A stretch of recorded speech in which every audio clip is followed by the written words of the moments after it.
হ্যাঁ হচ্ছে।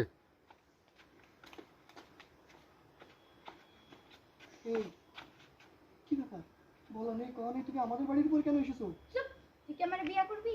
আরে বাবা আমি কি বলেছি তোমার বিয়ে করবো না? আমি তোমাকে অবশ্যই বিয়ে করবো, এখন তুমি এখান থেকে যাও। ইম্পসিবল, তুই যদি আমার বিয়ে করস আজকে এক্ষুনি করবি। আচ্ছা তাহলে একটা কাজ করো, তুমি চুপচাপ দাঁড়িয়ে থাকো, আমি আমার মাকে ডাকছি। আমার মার সামনে তুমি মুখ ফুটে কোনো কথা বলবা না, যা কথা বলার আমি বলবো, তুমি খালি হুঁ বলবা, হুম মনে থাকে যেন হুঁ। হুম। মা, মা একটু বাইরে আসো তো।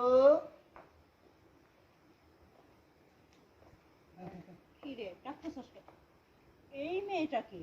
মা আসলে হয়েছে কি, এই মেয়েটা এই চুপ করবি তুই। তোর এই মেন মেন না সব আমার ভালো লাগে না, মন চায় কান ছান নিতে দুইটা মারি। এই আমের কি আমার পছন্দ হয় বউ হিসাবে? হ্যাঁ, আমি আর লাগে প্রেম করি দীর্ঘ 2 থেকে 3 বছর ধরে। ও আমের ডিরেক্টলি কইতে পারতেছে না যে আমাকে ভালোবাসে, আমাকে আপনাকে পরিবারের বিবাহিত বউ বানাইতে চায়। কোন মা, মা